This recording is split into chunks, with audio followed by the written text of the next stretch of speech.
Comment gérer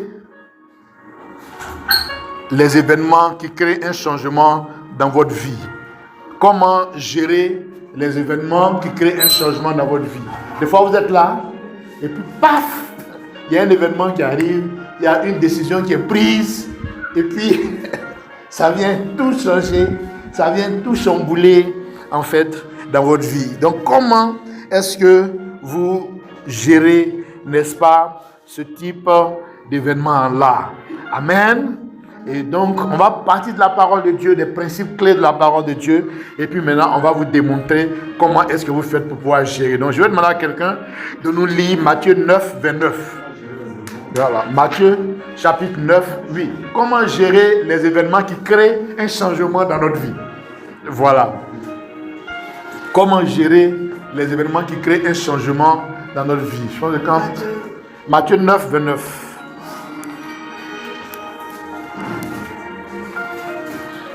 Je lis la parole de Dieu. Alors il leur toucha les yeux en disant, qu'il vous soit fait selon votre foi. Amen.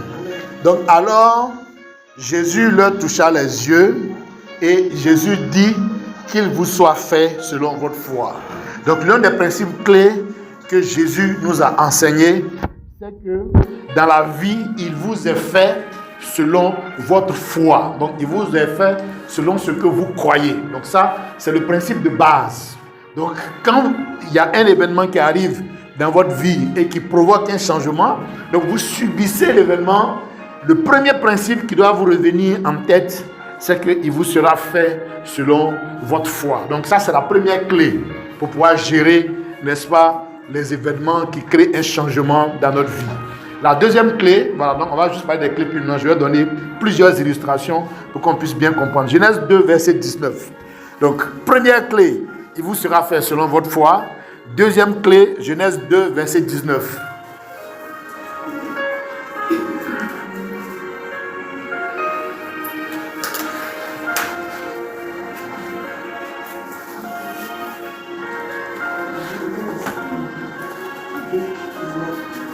Genèse 2, verset 19.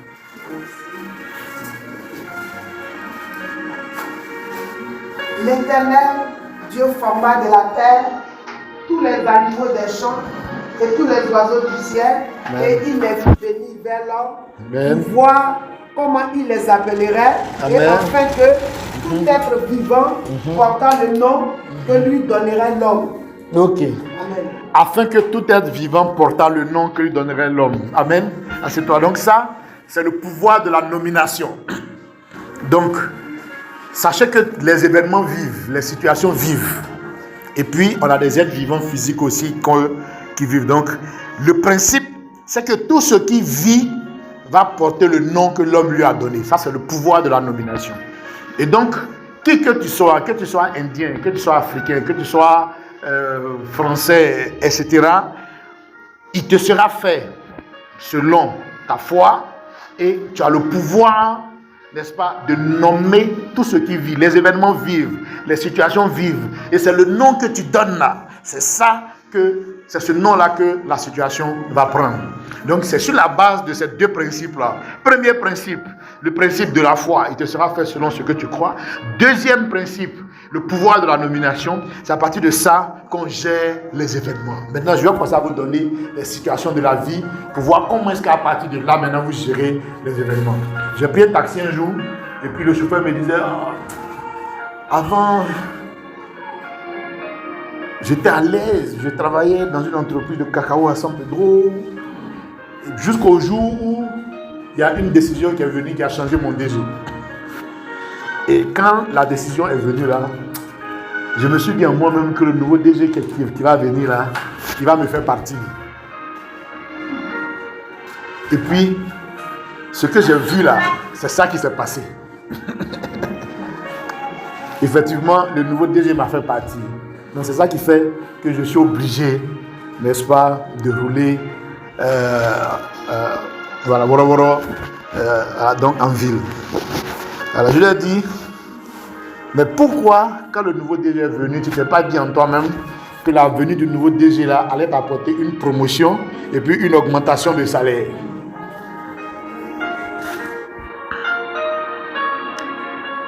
puis bon, il dit, mais bon, comme lui c'est un nouveau, l'autre là, bon, c'était mon gars, bon, donc, bon, si on enlève ton gars, et puis on envoie quelqu'un qui n'est pas ton gars, bon, donc tu ne peux pas te dire que tu as une promotion.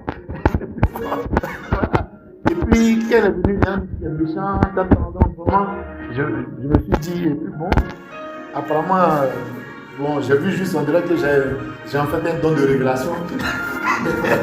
J'ai vu qu'il allait me licencier, et puis il m'a licencié. Je lui ai dit, si tu t'étais dit en toi-même, le principe de te sera fait selon ta foi, que la venue de ce nouveau désir-là va t'apporter une promotion, une augmentation des salaires, si ensuite tu nommais ce changement-là pour dire, bon, l'événement, le changement de DG là, je nomme cet événement-là comme l'événement qui va m'apporter le plus grand succès de ma vie, la plus grande élévation, la plus grande victoire, l'élément qui va m'apporter la prospérité, l'élément qui va me rendre fort, l'élément qui va me rendre puissant. C'est cet événement-là, le changement de DG là qui va m'apporter tout ça. Si tu l'avais fait, tu aurais eu, n'est-ce pas, un événement qui est différent. Voilà. Tu aurais eu un résultat qui est différent. Donc, on a les principes de la parole de Dieu, on a la vie réelle, et puis maintenant on vous explique comment vous appliquez les principes pour gérer la vie réelle. C'est le but de l'enseignement de l'évangile et de la parole de Dieu. C'est comment faire face aux situations de la vie. Jésus était dans la barque, il y avait la tempête, il y avait le vent. Au lieu de faire face aux situations, les disciples sont allés le réveiller. Quand il s'est levé, il les a grondés. Parce qu'ils ont été incapables de faire face aux tempêtes et au vent. Jésus n'a pas besoin de disciples qui fuient face aux événements. Il a besoin de disciples qui sont capables de faire face aux situations et qui viennent après le réveiller pour rendre le témoignage. Pour dire, bon maître, quand tu dormais là, il y a eu ça, il y a eu ça, il y a eu ça. Mais on a appliqué les principes que tu nous as enseignés et puis on a géré. Pour que Jésus puisse nous féliciter. Donc c'est ça, en fait, la marche avec le Christ. Donc on a une consoeur DRH qui un jour m'appelle. Elle me dit, ah, président, ça va pas. Et tout ça.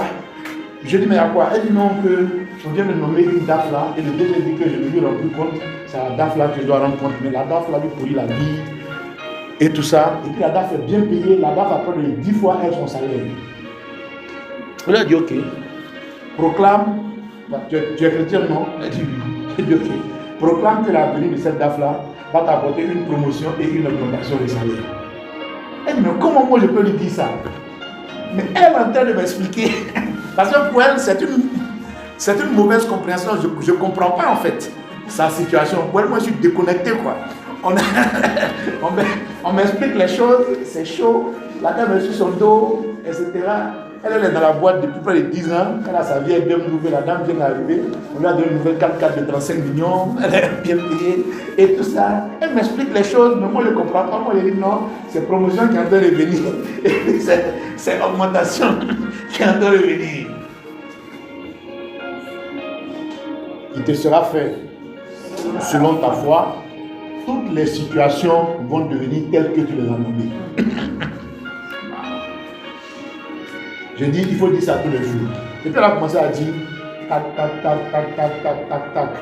Depuis 6 ans, elle n'avait pas reçu d'augmentation. Avant la fin de l'année, paf, augmentation. donc, elle ne croit pas quoi. Elle dit, aïe, j'ai fait 6 ans, je n'ai pas reçu d'augmentation. Paf, augmentation de 300 000 sur son salaire. C'est pas de la magie. Et c'est pas parce que Dieu l'aime spécialement, donc Dieu a désiré de la bénir, non. Dieu là, il est tellement juste et puis équitable, il met les règles et puis chacun reçoit ce que lui-même il a semé.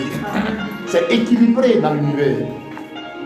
Donc elle a eu la bonne posture, elle a cru, et or quand vous croyez, ça se sent dans ce que vous dites. Voilà.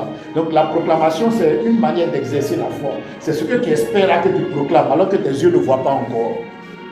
Donc, elle espérait une augmentation, elle a commencé à proclamer l'augmentation, alors que toutes les conditions extérieures étaient défavorables. Puisque avant moi, elle était en direct avec le DG, donc elle pouvait lui parler. Maintenant, même DG dit non, je ne veux plus que tu sois en direct avec moi. J'ai avec la DAF maintenant, qui est ta nouvelle boss et tout ça. Et puis, donc, elle m'a appelé pour le témoignage. Elle dit, mais vraiment, ce que tu m'as dit là, je pensais que c'était un amusement, hein, mais voilà, 300 000 francs mon salaire. Et puis, 2 mois après, on la met dans un processus, et puis bim, bim. elle quitte la boîte, elle s'en va être DRH dans une autre entreprise où on lui donne 35 millions. Voilà. Bon salaire, gros salaire et tout ça. Donc je lui ai dit, il faut bénir la dame là. Dame qui est venue pour te pourrir la vie là. Si elle ne va pas venir là, tu n'allais jamais être là. Tu allais rouler dans 35 millions. Où tu allais. Voilà. Récemment, elle a envoyé en formation en France et tout ça. Alors que là où elle était là, même l'envoyer même en formation m'a boité même. Jamais, on n'aurait jamais envoyé là-bas. Mais pourquoi? Parce qu'elle a su comment est-ce qu'on gère les événements qui créent un changement dans notre vie. Ça veut dire quoi? Ça veut dire que si la connaissance qu'on est en train de te partager de la parole là, si tu n'as pas compris là, c'est toi-même qui bousille ta vie en fonction des changements qui arrivent dans ta vie. L'autre a dit, hey, changement là, je suis foutu. Moi-même, je sais que je vais perdre mon travail. Il a perdu son travail. Alors qu'il va à l'église tous les jours. Mais comme il ne connaît pas les principes, il est ignorant. Alors que la Bible est claire. Quand tu es ignorant, tu vas mourir. Ouais, l'ignorance tue. On peut périr parce qu'il nous manque la connaissance. Donc tu es ignorant, ça va te frapper en fait. Donc, chacun de nous ici sera confronté à des événements qui vont créer un changement dans sa vie. Donc, par rapport à ça, ça va dépendre de ce qu'il croit, de sa foi, et ça va dépendre de comment il appelle la situation. Elle lui a dit, il faut dire que la situation là, ça va t'apporter promotion et augmentation. Elle dit, et on dirait que je n'ai pas bien expliqué. Attends, je vais bien expliquer encore. Je dis que c'est cette situation-là même qui fait que je vais faire mon travail. Je dis non, tu m'as bien expliqué, mais moi je vais bien expliquer les principes spirituels encore. Il faut dire que c'est cette situation-là qui va t'apporter augmentation et puis promotion. Voilà. Et comme ce n'est pas habituel, donc du coup, voilà. Il n'y a pas longtemps, il n'y a même pas un mois. Vous savez, quand vous êtes président de l'association, il y a beaucoup de situations qui se posent à vous. Donc, il y a une qui m'appelle. Elle dit, ah, président, on vient de mettre fin à mon contrat. Donc, je lui envoie un message. Voilà, via WhatsApp. Donc, je lui envoie un message. Je lui ai dit, bonne nouvelle. Donc, elle regarde. Donc, voilà, on dirait le monsieur là, il n'aimait pas mon affaire. Je l'appelle pour lui expliquer quel travail qui me donne manger là. Alors, je viens de perdre ça. Et puis lui, il est content là-bas qu'il a eu une bonne nouvelle. Il a Dieu même. Il est en train de me révéler mes vrais ennemis en fait. Au lieu de pleurer, nous, Yako, Seigneur, on s'est fait d'année là, Dieu, Seigneur, comment qu'a-t-on fait? Etc. Lui, il dit bonne nouvelle. Moi, je suis dans la dimension de la foi. Je suis dans la dimension de Lazare d'or, alors que tout le monde sait que Lazare est mort. On est dans la dimension de la foi, en fait.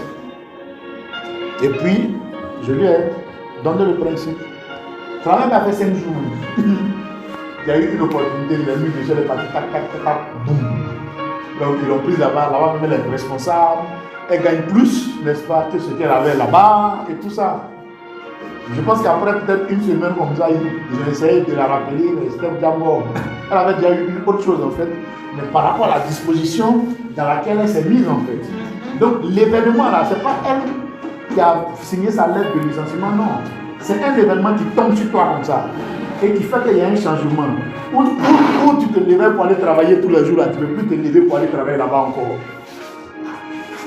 Mais ce changement-là, comment tu le gères pour que ça te soit profitable? Donc tu le gères pour que ça te soit profitable en appliquant le principe de la foi et en appliquant le pouvoir de la nomination que Dieu t'a donné.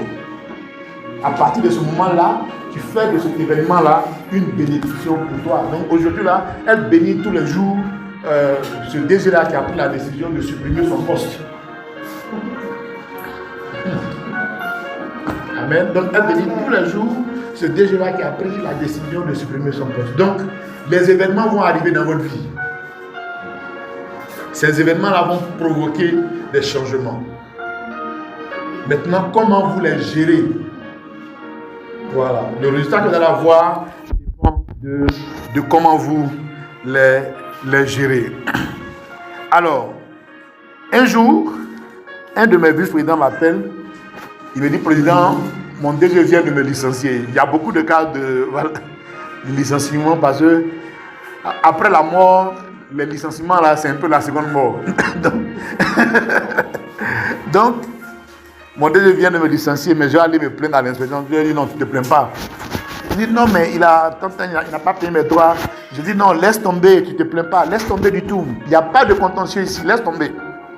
Voilà ce que tu as dit tous les jours. Il faut proclamer que ton départ de cette entreprise-là te permet d'avoir une situation qui est 10 fois meilleure. Et voilà ce que tu as fait.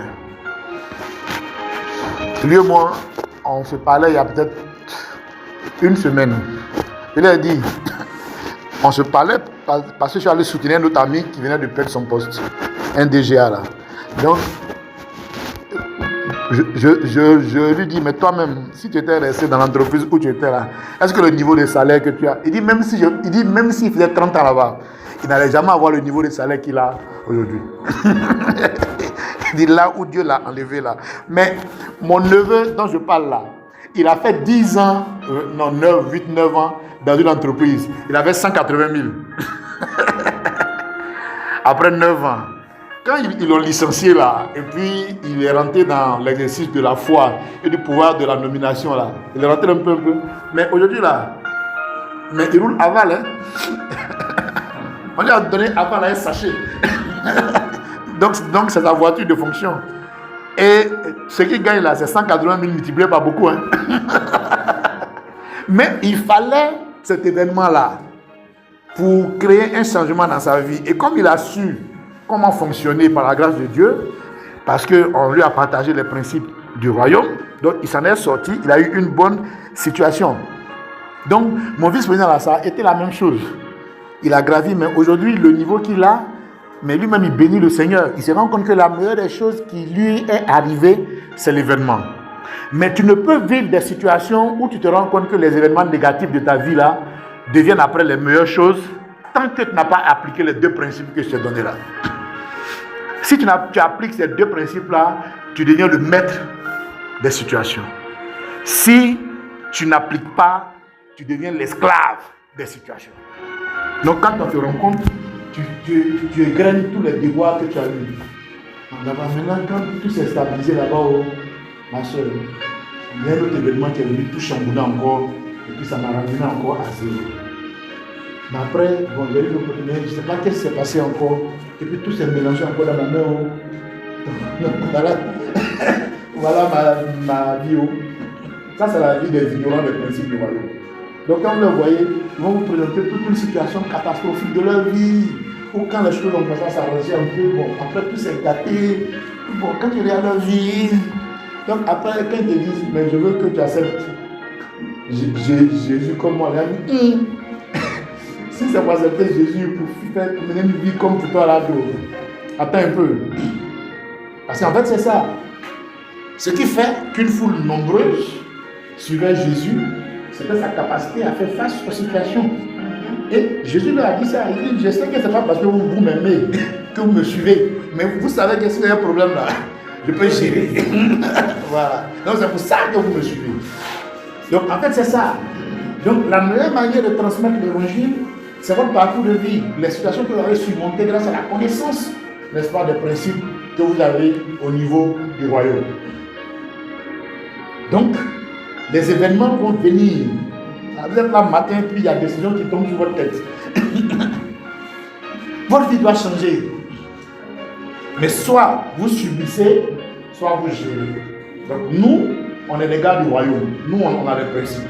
On sait qu'il nous sera fait selon notre foi. On sait que le nom qu'on va donner à la situation là, c'est ce que la situation va devenir pour nous. Et ça ne peut pas être autre chose que ça. Donc, un jour j'étais là, et puis une de mes tantes là, donc pharmacienne, elle m'appelle de la France, c'était en 2011, là, en pleine crise là. Elle me dit, Djibril, pardon, prie pour moi, ils sont en train de piller toutes les pharmacies de Yopougon. Donc, prie pour moi, ils sont en train de piller toutes les pharmacies de Yopougon. Voilà, parce qu'il y avait des combats là-bas entre les gars du Nord et puis bon, les rebelles libériens et tout ça. Donc, les gens étaient en train de piller toutes les pharmacies de Yopougon. Donc, je lui ai dit, Prends ton stylo, prends une feuille maintenant, écris. Voilà. Première chose, les combats qui se déroulent à Yopougon protègent ma pharmacie. Donc, elle dit attends. On dirait que je n'ai pas bien compris en fait. Je dis c'est le combat de Yopougon là qui garde les pharmacies. Les combats. Ouais, donc, on parle de foi, on dit que c'est ceux qui croient qu'ils sont agréables au Seigneur et nul ne peut être agréable au Seigneur sans la foi. On dit que le juge vivra par la foi. On parle de ça comme ça. Mais la vie, c'est vraiment la foi. Et l'une des manières d'exercer la foi, c'est de proclamer ce que tu espères et que tes yeux ne voient pas encore. Donc, on a listé les proclamations comme ça. Les combats sont terminés, ils ont pillé toutes les pharmacies sauf sa pharmacie. Alors que quand on est arrivé à Yopougon, là, c'est sa pharmacie qui est là, c'est vraiment grand comme ça. Pharmacie Sipolex, c'est balèze comme ça. Ils ont pillé toutes les pharmacies sauf sa pharmacie. Donc, l'événement des combats, là, elle ne pouvait pas contrôler ça. Mais tout le changement sécuritaire que ça a créé, ça avait un impact sur sa vie. Il a fallu qu'elle sache comment est-ce qu'elle fonctionne. Il a fallu qu'elle nomme la situation d'une certaine manière pour dire que cette situation-là, qui fait que les pharmacies sont détruites, là, c'est ça qui va protéger ma pharmacie. Amen. Amen. L'enseignement opérationnel est l'enseignement qui, quand vous recevez, vous permet de le mettre en pratique et de voir les résultats qui sont concrets et tangibles dans votre existence. Alors, moi j'étais dans une entreprise où j'ai fait 10 ans et puis un jour dans l'entreprise, on nous dit qu'il y aura une restructuration. Il y aura des changements, notre DG va partir et tout ça. Donc, ils ont commencé à faire venir des cabinets d'audit pour faire des travaux de restructuration. Donc, tous les directeurs étaient paniqués. Tout le monde pensait qu'il était en danger, en fait. Donc, moi je suis un gars du royaume. Dans cette situation-là, qu'est-ce que je fais? Voilà. Qui peut répondre avec le peu qu'on a donné là? Tu viens, on dit qu'il y a restructuration sur l'entreprise. Le DG risque de partir et les gens risquent de faire partir tous les directeurs avec le DG. Donc, toi tu as l'information. Toi tu es un gars du royaume. Donc tu fais quoi? Parce que la Bible est claire. Hein? On dit qu'il ne faut pas appeler conspiration ce que le monde appelle conspiration. Là où le monde va dire hey, on est foutu, on est mort. Non, toi tu l'homme. Le disciple de Christ, lui, doit avoir un autre langage. Donc moi, quand j'arrive le matin, je m'assois dans mon fauteuil, je viens tôt en fait. Donc quand j'arrive, il n'y a personne au bureau. Dans les autres bureaux, il n'y a personne. Donc je suis assis. Et puis je proclame, je dis bon, ce changement-là va m'apporter une promotion et une augmentation de salaire. En fait, c'est là même que ça a débuté. J'ai appliqué ça moi-même dans ma vie d'abord, avant de pouvoir donner aux autres. Et donc, après, donc, quand ils sont venus, ils ont institué en fait des comités de direction donc hebdomadaires. Il n'y avait pas ça. Et puis donc, moi après, je me suis retrouvé donc au comité de direction. Et c'est moi qui dirigeais, n'est-ce pas, le comité de direction, à ma qualité de secrétaire de séance et tout ça. Mais tout ça là, c'est grâce à ce changement-là. Voilà, donc ce changement-là fait que tu es plus au cœur du business. Parce qu'avant, le DG, il n'y avait pas de comité de direction. On naviguait à vue comme ça. Mais maintenant, on a eu plus de visibilité et tout. Et c'est dans la même lancée-là, c'est dans le même processus-là, finalement, que j'ai lancé la création de la GRH, qui aujourd'hui, justement, m'a permis de pouvoir gravir tous les échelons. Voilà, donc social et tout. Donc c'est venu de là. Parce que quand tu proclames, ce qu'il faut comprendre avec la foi, c'est que l'homme est souverain au niveau de la foi. C'est-à-dire que quand il choisit son expérience, quand il développe la ferme assurance et quand il fait la démonstration par la proclamation.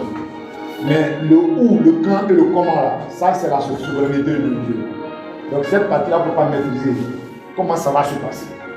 Mais sinon, choisissez votre espérance développer la faible assurance, faites la démonstration par la proclamation, par la visualisation, l'imagination, tout ça. Ça, c'est vous.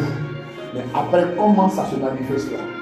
Donc, moi, quand je lance les choses, promotion, augmentation de salaire, donc, voilà, donc il y a pas mal de bons changements. Et puis, l'idée, n'est-ce pas, de lancer l'AGRH devient une idée qui est forte en moi. Et puis, c'est le fait de lancer l'AGRH qui m'a permis de franchir tous les échelons. Donc, il y a 2 semaines, je passais devant mon ancienne entreprise et puis j'ai vu la sécurité se mettre en rang. Donc, dehors. Quand la sécurité se met en rang, c'est que le DG veut sortir. Donc, quand je suis arrivé donc, au niveau, j'ai garé. Donc, le DG il sort et puis il voit une voiture. Elle est feu, tout ça. Donc, il demande c'est qui. Et puis maintenant, la sécurité dit non, c'est monsieur camarade. Donc, il ne croit pas quoi. Parce que c'est la même voiture qu'il a payée pour sa fille. Il a une seule fille, sa fille chérie là. Pour lui faire plaisir. C'est cette voiture-là qu'il a payée pour elle. Donc, quand on lui dit donc il ne croit pas, donc, au lieu d'aller à droite, il vient vers moi, il tourne pour venir bien voir. Ouais, sûr. Si c'est vraiment moi en fait. Donc il tourne, il est libanais. Donc il tourne, il arrive à mon niveau, il me dit bonjour, on se salue et puis il s'en va. Mais ce résultat-là, c'est pas tombé du ciel. Hein? C'est pas parce que Dieu m'aime plus que toi, non. C'est le fruit de l'application des principes. Exercice de foi, exercice du pouvoir de nomination sur les situations. Donc ça fait que, voilà. Donc aujourd'hui, voilà. Et je disais un jour, parce qu'un jour je passais et puis il y a le gars qui lave sa voiture là. Voilà, qui m'a dit, ah, mais monsieur camarade, cette voiture là. Et puis, il a dit, mais lui, il ne sait même pas que ça. Moi, je vais ça 10 fois plus, quoi. Mais bon, je ne vais pas dire à lui. Mais ça dépend de la foi qu'on développe, en fait. Amen. Amen. Donc, la vie de disciple de Christ, là, c'est une connaissance concrète que tu appliques et tu maîtrises les situations, tu maîtrises les événements. Et puis, Jésus est fier de toi. Voilà. Il dit, celui-ci est mon fils. Bien-aimé. Voilà. Jésus est fier de toi. Parce que tu appliques les principes que le royaume de Dieu est glorifié par rapport aux résultats et aux produits que tu as. Donc, comment tu fais pour gérer les changements qui proviennent des événements? Tu es là un matin, boum! Voilà une décision qui tombe, tout est mélangé. Tu ne sais pas comment tu fais. Première chose, tu comprends que la suite là va dépendre de ta foi. Deuxième chose, tu comprends que l'événement là qui est venu tout mélanger là, si tu dis que c'est cet événement là qui va t'apporter l'élévation, la gloire, la prospérité, c'est cet événement là qui va te permettre d'avoir des maisons, qui va te permettre d'avoir des biens, qui va l'événement est obligé de se transformer pour devenir ce que tu as dit. Amen. Il ne peut pas faire autre chose en fait. Et la situation va se renverser et elle va prendre la couleur, n'est-ce pas, que tu lui as donné. On a eu beaucoup de cas. Des fois, c'est un divorce. Voilà. Donc, il y a des gens dont la vie est brisée à cause d'un divorce. Il y en a qui connaissent les principes, qui appliquent et ils deviennent plus puissants. Des fois, c'est un décès. Il y a des gens dont la vie est brisée à cause d'un décès. Mais ceux qui connaissent les principes, ils appliquent et le décès, en fait, les propulse. Donc, il y a plusieurs événements. Ça peut être même une annonce d'une maladie mortelle. On va lui faire un examen et puis on peut te dire non, que voilà, c'est l'annonce d'une maladie mortelle. Mais si tu dis que c'est cette maladie-là même qui va t'apporter la santé et la longévité, là, la maladie est obligée de devenir ce que tu as dit. Donc ce sont les principes. Les médecins vont te dire non, ça là, ça va te tuer. Toi tu dis non, ça là, ça va m'apporter la santé et la longévité. Et c'est ce que tu proclames. Sur la base du pouvoir de la nomination, la maladie est obligée de devenir le remède que tu dis qu'il est en fait. Alors qu'initialement, il était un poison pour ta vie. Amen. Amen. Est-ce que c'est compliqué? Hein? Les choses de Dieu sont simples, mais puissantes. Amen. Ça peut être un échec. Ça peut être un échec. Quand tu fais les examens, il y a un échec. Et tu dis c'est cet échec-là même qui va te permettre d'avoir tous les grands succès de la vie. C'est cet échec-là même qui va t'apporter l'élévation. C'est cet échec-là qui va faire que tu vas t'asseoir à la table des grands. C'est cet échec-là qui va faire que tu vas devenir comme ça. C'est cet échec-là qui va faire boum, boum, boum, puissant. puissance de la nomination. Après, tu te rends compte qu'à partir de l'échec-là, tu as été propulsé. Amen. Est-ce que c'est compliqué? Il y aura toujours des événements dans notre vie qui vont provoquer des changements. Maintenant, comment on gère? Qu'est-ce qu'on dit? Quand on ouvre la bouche là, on dit quoi? Un chrétien ne doit jamais dire je suis foutu. Parce que quand tu dis tu es foutu, on ne peut pas te sauver. Il te sera fait selon ta foi. Mais les gens aiment dire je suis foutu parce qu'ils n'ont pas la connaissance qu'on est en train de partager avec aujourd'hui. Quand tu dis que tu es foutu, on ne peut pas te sauver. Voilà, parce que tu seras foutu vraiment. Donc, on est dans la vie, et puis chacun est le résultat de ce qu'il croit, et puis des connaissances qu'il applique. Donc, il y aura des tempêtes, il y aura des vents, il y aura des événements qui vont créer des changements dans notre vie. Ça peut être des licenciements, ça peut être des pertes d'être chères, ça peut être des échecs retentissants et tout ça. Mais on peut gérer pas toutes ces situations-là par rapport à la foi que nous exerçons et par rapport à comment est-ce qu'on nomme, n'est-ce pas, les situations qui sont en face de nous. Donc je vais prendre 3 questions et puis on va prier le Seigneur. Donc, celui qui écoute la parole et la comprend va et porte du fruit. C'est pour ça qu'on permet que vous puissiez poser les questions pour bien comprendre. Comme on sait que ce n'est pas des messages habituels. Voilà, donc peut-être que pour comprendre ça va être un peu compliqué.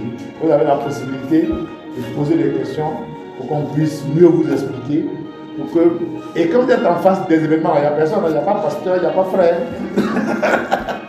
Voilà. Et donc vous devez réagir tout de suite. Voilà, vous devez avoir les raisons pour réagir. Donc, ce sont ces raisons-là qu'on est en train de vous donner.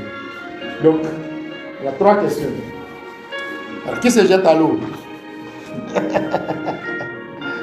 Oui. Moi, ma question, comme j'étais en train de parler de la proclamation, tout un moment, il y a Bakongo qui est venu là où on vend là. Ok. Voilà, vraiment, c'était pas facile. D'accord. J'étais vraiment troublée parce qu'ils ont soulevé nos parasols, le gaz nous a brûlés. C'était vraiment terrible. Et puis, ils disent qu'on nous a donné un dernier délai. Il ne veut pas pouvoir nous a filmé tout ça là pour qu'on puisse quitter là. Donc, quand je suis entrée à la maison, j'étais vraiment touchée. Et puis, j'ai l'habitude de dire tout compris à mon bien, au bien de ceux qui aiment l'éternel. Et quand j'ai dit ça, je ne voulais pas aller faire le marché. J'ai dit non, mais pas lâcher. Ça, je me suis dit ça à moi-même. Et je suis allée, j'ai fait le marché. Je suis venue. J'ai commencé à... Mon cœur n'était pas tranquille, mais j'ai commencé à vendre un peu. Et puis après, ils disent qu'ils arrivent. J'ai dit non, ne faut plus. J'ai dit ce qu'ils veulent faire là. Ils n'ont qu'à faire. Donc dans cette condition-là, qu'est-ce que... Je ne sais pas comment on dit ça là. Donc, comment tu appliques l'enseignement que je viens de te donner? Ta vraie expérience là, c'est que tu as besoin d'avoir une place qui est sécurisée où personne ne peut te jeter et où tu vends ton commerce et où tu gagnes de l'argent parce que ton commerce marche. Donc, au nom puissant de Jésus, je déclare que toute cette tracasserie là dont je suis victime me permet d'avoir une place qui est à moi et où personne ne va me déranger et où j'aurai de nombreux clients et où je serai très stable au nom puissant de Jésus. Donc cette tracasserie-là me permet d'avoir une place à moi qui est sécurisée et où j'ai beaucoup de clients au nom de Jésus. Tu comprends? Parce que ce que tu espères en réalité, et c'est ça qui fait que on dit que le juste vivra par la foi. Donc tu as tous ces événements-là, mais le royaume de Dieu veut que tu cherches, tu prennes la boussole spirituelle pour chercher qu'est-ce que toi tu espères en réalité. Voilà, tu comprends? Et c'est ce que tu espères en réalité là. C'est la ferme assurance de ça que tu développes et c'est la démonstration de ça que tu développes en proclamant, en fait. Donc, on est en train de vous chasser parce qu'on estime que vous n'êtes pas sur un espace où vous avez l'autorisation d'être. Tu vois? Donc, on estime que vous êtes dans l'illégalité. Donc, ces tracasseries-là, le fait qu'on te chasse partout, là, c'est ça même qui va te permettre d'avoir une place où plus personne ne peut te chasser et où tu auras tous les bons clients du monde. Et c'est ça ta proclamation. Ça, c'est un cas pratique. Envoyez encore. Voilà, cas pratique. Oui. Moi, c'est une situation que vit ma soeur et son fils. Oui. L'enfant, il tire court. Donc, quand il va, il ne copie pas les leçons. Il prend les choses qui ne lui appartiennent pas, tout ça. Je pense que c'est dans ça que nous sommes. Comment faire pour pouvoir. Ok. Donc, tout ce que sa soeur souhaite, c'est d'avoir un enfant qui est correct, qui est discipliné, qui est exemplaire et tout ça, et qui se comporte bien. Donc ça, c'est l'espérance, en fait, de sa soeur. Donc à partir maintenant de cette espérance-là, c'est là maintenant qu'elle développe la ferme assurance en faisant la démonstration, en proclamant qu'elle a un enfant qui est sage, qui est intelligent et qui fait les choses correctes. Donc tout ce qu'il entend, ou même tout ce qu'il fait, tout ce qui fait de mal, même tout ce qui fait que chaque fois on l'appelle, on la convoque à l'école et tout ça, tous ces éléments-là feront que son fils sera un enfant correct, il va réussir sa vie, il sera un modèle dans la société et il va faire elle sa fierté en fait. Donc voilà comment est-ce qu'elle nomme la chose et c'est ce qui permet de prendre le contrôle.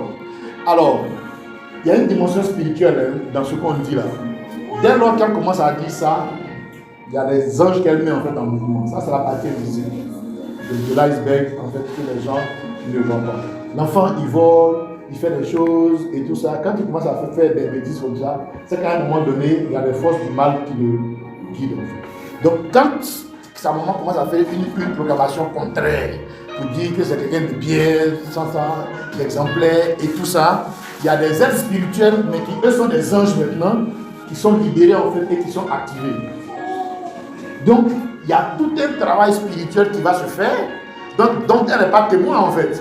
Elle, ce qu'elle sait, elle est parle. Donc, voilà. Elle dit, moi, en tout cas, tous les jours, je parle sur mon enfant. Voilà. Moi, je parle sur mon enfant, mais ce qui va faire que l'enfant va se transformer pour devenir ce qu'ils ont dit là, c'est vraiment ça, quoi. Il y a un frère qui me disait que son grand frère était un bandit, donc quand il sort de la maca, il fait 2 mois dehors, il retourne encore. Quand il sort de la maca, il fait 2 mois dehors, il retourne encore. Donc, il y a un homme de Dieu qui a donné le secret en fait à ses parents.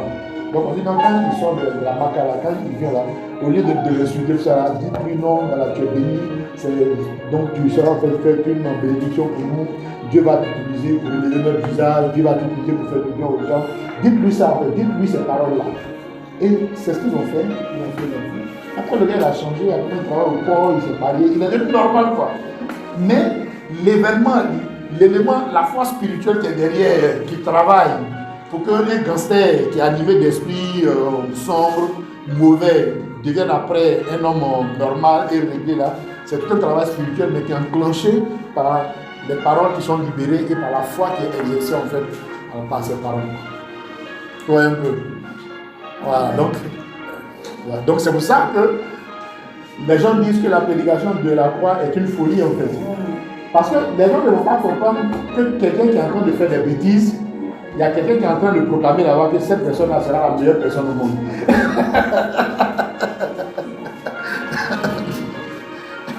Voilà. Mais effectivement, c'est ce qui va donc arriver. Il va devenir la meilleure personne au monde par rapport à la proclamation qui s'est mise ici. Voilà. Donc, c'est tout un mouvement. Hein. Parce que quand vous voyez les gens arriver à ce stade-là, c'est peut-être 3, 4, 5 années d'influence spirituelle et tout ça. Donc quand vous entamez le mouvement contraire, n'attendez pas à ce que le changement se fasse dans une semaine. Voilà, vous dire, ah non, mais j'ai fait ça durant une semaine, mais c'est là même que ça s'est aggravé. C'est ça. Beaucoup abandonnent, non, que non. Quand j'ai commencé ça, c'est là même ça s'est aggravé, mais après une semaine, j'ai abandonné. Alors que quand vous allez commencer là, ça va s'aggraver. Il y a un frère qui avait l'épilepsie durant des années. Et puis un jour, il tombe sur la parole de Dieu. Il voit que la Bible dit qu'il n'y a plus de condamnation pour ceux qui sont en Jésus et tout ça. Et lui maintenant, il commence à proclamer qu'il n'a plus l'épilepsie. Mais il dit que c'est quand il proclame qu'il n'a plus l'épilepsie, alors c'est ça même que l'épilepsie devient fort. fort. C'est là même qu'il fait les vraies crises. Mais il lui dit, mais avant au moins là, ça dépendait au moins une fois chaque 3 jours. Maintenant, quand tu te prépares que toi t'es guéri, que toi tu as plus l'épilepsie là, c'est là maintenant tu fais 3 crises par jour. Mais c'est pas parce que c'est venu fort qu'il a persévéré et ça l'a laissé. Voilà. Donc quand vous commencez là, c'est là même que ça s'aggrave. Mais ne dites pas non comme ça s'aggrave parce qu'il y a un combat. Voilà. Donc ça s'aggrave parce qu'il y a un combat, il y a des forces maintenant qui commencent à s'affronter. Mais comme les anges sont plus nombreux et qu'ils sont plus puissants, ils vont toujours finir par prendre le dessus si vous n'abandonnez pas en fait. Voilà. Dernière question. Oui. En fait, j'ai fait une expérience lors des conférences qu'on faisait à l'église. Oui. Avant, je faisais beaucoup de songes où l'esprit de Marie de nuit cherchait à me visiter. Et comme tu as dit, quand tu fais une prière pour dormir, le royaume des cieux gouverne mes songes éternels. Et quand tu dis ça, le royaume des cieux prend possession de tes songes, toutes tes expressions autour de la femme. Et avant de dormir, c'est ce que je faisais chaque jour. Et quand j'ai fait ça, je dormais presque jusqu'au réveil. Non, je tombais aussi beaucoup malade. Et dans les programmations, tu as dit, déclare que je ne me sentais pas fait. Je ne me sentais pas fait. Et c'est ce que je faisais. Et jusqu'à présent, je tombe malade.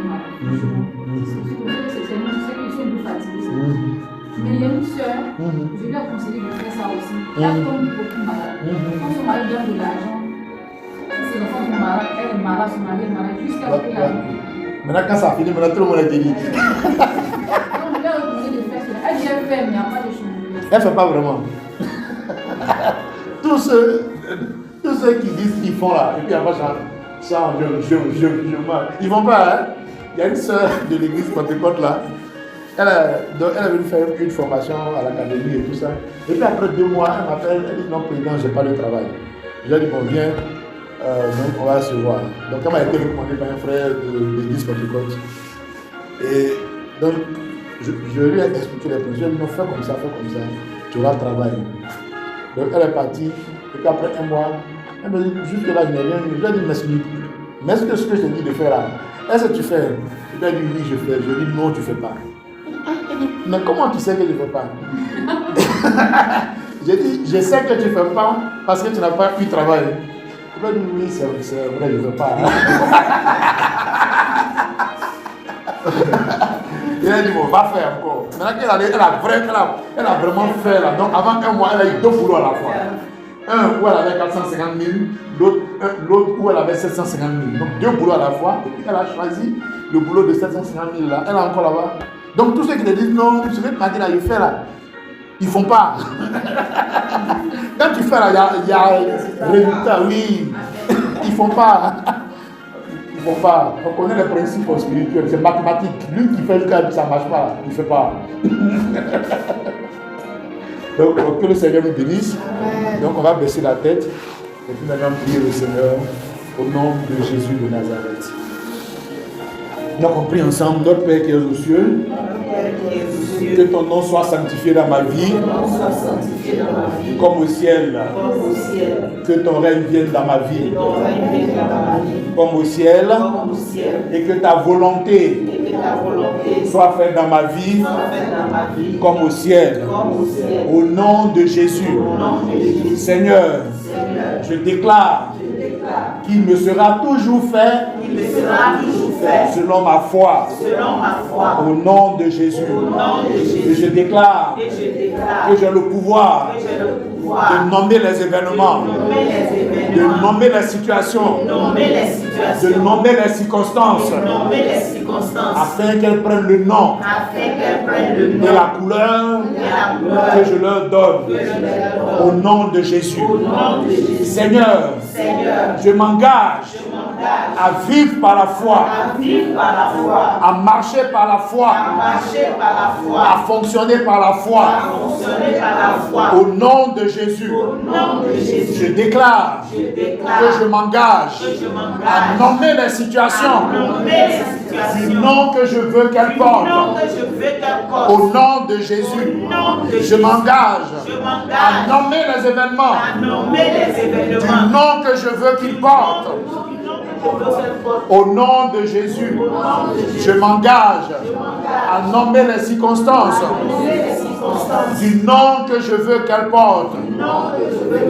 Au nom puissant de Jésus de Nazareth, je déclare que cette fin d'année m'apporte le bonheur, l'élévation, l'honneur, la gloire, la santé, la protection et la sécurité. Au nom de Jésus, je déclare que cette fin d'année m'apporte la joie, l'accomplissement, la victoire, la réussite sur tous les plans. Au nom de Jésus, je déclare que je vis la meilleure fin d'année que j'ai jamais vécue. Au nom de Jésus, je déclare qu'en cette fin d'année, je reçois de grandes bénédictions. Au nom de Jésus, je déclare qu'en cette fin d'année, je reçois de fortes sommes d'argent. Au nom de Jésus, je déclare qu'en cette fin d'année, je reçois de très bonnes nouvelles. Au nom de Jésus, je déclare que cette année se termine dans la gloire. Mes proches et moi, au nom de Jésus, je déclare que cette fin d'année se termine dans la gloire. Pour mes proches et pour moi, au nom de Jésus. Amen. Amen et amen.